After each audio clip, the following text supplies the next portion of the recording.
大家好，我是小安。剝完荔枝，看着那一堆鮮公的果殼，千萬別急着扔進垃圾桶，它們其實是被嚴重低估的夏日寶藏。只需揀禪上鍋蒸一蒸，就能變廢為寶，解鎖意想不到的美味與健康新體驗。荔枝殼表面通常帶有灰塵和雜質，首先需要將其放入清水中，加入一小勺食鹽或麵粉，輕輕搓洗幾分鐘。鹽能殺菌，麵粉能吸附表面的髒東西。洗淨後，用清水沖洗乾淨備用。洗淨的荔枝殼稍微瀝乾水分，直接放入蒸鍋中。大火燒開水後，轉中火蒸15到20分鐘。蒸的過程中，荔枝殼會慢慢變軟，顏色也會變深，並散發出一股淡淡的類似貢茶的清香。再將其投入鍋中加水慢煮，讓荔枝殼中蘊含的清熱降火成分充分釋放於水中。這種先蒸後煮的雙重工序，不僅能熬出更加醇厚甘潤的茶湯，全能最大限度地發揮其以殼解肉、中和燥熱的食療功效。在中醫看來，荔枝殼其實是一味不可多得的天然良藥。它性微苦微寒，具有理氣止痛、驅寒散滯、清熱解毒的顯著功效。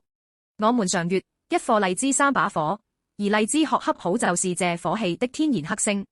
用它煮水代茶飲，剛好能中和荔枝果肉帶嚟的溫熱與燥氣，起到原湯化原食般的平衡作用。既然我們已經掌握了荔枝殼煮水這個滅火法寶，接下來小安就來和大家好好聊聊，如何練就一雙火眼金睛，在市場上挑選到最新鮮、最甜美的荔枝。大家不妨牢記3看1摸1聞的實用技巧。1看果殼顏色，成熟且優質的荔枝，表皮通常呈現鮮公色，或者公綠相間，黃中帶綠。如果表皮已經出現了明顯的褐色或黑色斑點，那說明果實可能已經存放過久，不夠新鮮了。2看果皮紋路，仔細觀察荔枝外殼表面的紋路，盡量選擇那些紋路清晰、龜裂片較大且排列規則的，這類荔枝的成熟度和口感通常更好。同時，一定要確保外殼完整，沒有裂口或滲水現象。3看果柄狀態，果柄是判斷新鮮度的重要細節，優先選擇果柄呈青綠色或褐色、緊實且有汁水的。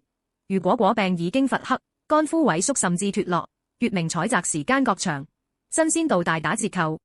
4摸果實手感，用手輕輕捏一下荔枝，新鮮的荔枝手感緊實、偏硬且富有彈性，這說明果肉飽滿、水分充足。如果感覺過軟發松，或者按壓後不易回彈，則可能已經變質。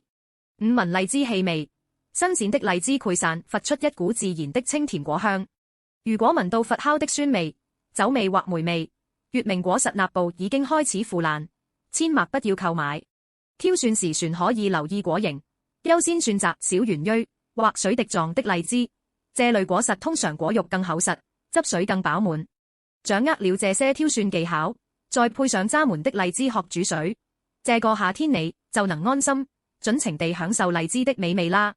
這道準天然的夏日特飲，不僅清甜解渴，更能讓你在大快朵頤時徹底告別上火的擔憂，真正實現吃荔枝自由，安心享受這份夏日限定的甜蜜。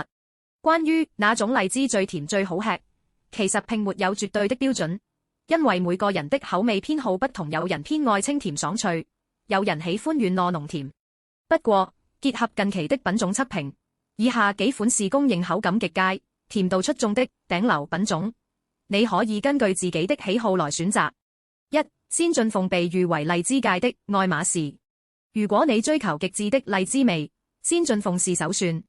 它曾作為皇室貢品，口感既有軟滑濃甜，又帶有一絲爽脆的蜜香，甜度佳且總酸極低，是苦多資深食客公認最有荔枝味的品種。2. 糯米糍荔枝界的白月光。這款荔枝以軟糯濃甜著稱，它的果肉軟滑得像年糕，汁水豐盈且甜度爆表。最關鍵的是果核極少焦核率高，一口咬下去滿是果肉，口感嫩滑如同吃甜品。3. 桂味清甜爽脆的代表。如果你喜歡清爽的口感，桂味絕對不容納過。它最大的特點是帶有淡淡的桂花香氣，果肉爽脆清甜，完全沒有渣，吃起來非常解腻。4. 冰麗荔枝中的愛馬仕。這是近年來的高端新品種，果肉晶瑩剔透，透着陽光看軟如冰塊。它的口感準甜磨渣，冰滲爽口，風味極佳。5. 磨核荔枝懶人狂喜的布恩水果。這款荔枝最大的優勢是完全沒有果核，可食率極高，果肉晶瑩清脆，軟滑化渣，吃起來非常過癮，堪稱吃荔枝的快樂天花板。6. 仙桃麗新印頂流。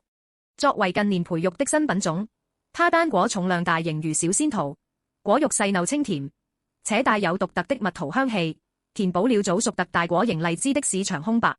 目前6月初正是荔枝大量上市的季節，早熟品種如妃子笑清甜微酸和白糖罌皮薄清甜正當時，而桂味、糯米糍、先進鳳等中晚熟品種也將在6月中下旬陸續迎來最佳賞味期。建議你按需挑選，多嘗幾種，找到最符合你口味的那一款。荔枝雖然甜美，但確實不能敞開肚子當飯吃。對於大多數健康的成年人來說，建議每天的食用量控制在10至15顆約200至300克以內。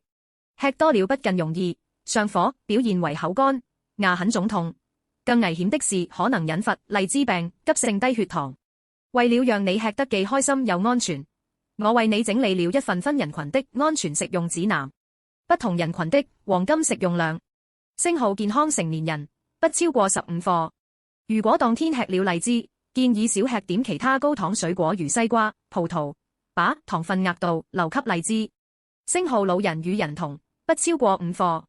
老人消化能力弱，人童肝糖原儲備少，調節血糖能力弱，更需要嚴格控制。星號減脂人群不超過10顆。荔枝熱量其實不低，每100克約71千卡，吃多了也容易長胖。星號糖尿病患者嚴格控制在6顆以內約100克，且必須安排在2餐之間如飯後1至2小時食用，避免血糖劇烈波動。必須遵守的2條鐵律：除了控制數量，怎麼吃也很關鍵，請務必牢記以下2點，這是預防荔枝病的核心。1. 絕對不要空腹吃，這是最危險的行為。空腹大量吃荔枝，會刺激胰島素過度分泌，加上荔枝裡某些成分阻礙了身體自身製造糖分，容易導致突發性低血糖，出現頭暈、心慌、出冷汗甚至暈厥。星號建議做法，最好在飯後半小時再吃，或者搭配正餐一起吃。2. 不吃未成熟的青荔枝，沒熟的荔枝中導致低血糖的毒素含量更高。如果不小心出現了頭暈、乏力等低血糖症狀，立刻喝點糖水或吃點糖果緩解。如果症狀嚴重如昏迷，必須馬上送醫。簡禪來月，荔枝雖好，飯後嘗鮮，見好就收，才是最健康的打開方式。為了確保你的食用安全，請問你平時有血糖波動或糖尿病的情況嗎？家裡是否有正在吃荔枝的小朋友？好了，今天的荔枝小妙招就分享到這裡啦。從挑選、剝殼、保存，到荔枝殼煮水降火，再到安全食用量，希望能幫大家在夏天安心又優雅地享受這份甜蜜。感謝大家的陪伴與支持。如果覺得這些內容有用，歡迎分享給身邊的家人朋友我們下期再見，祝大家生活甜甜蜜蜜，每天都有好胃口。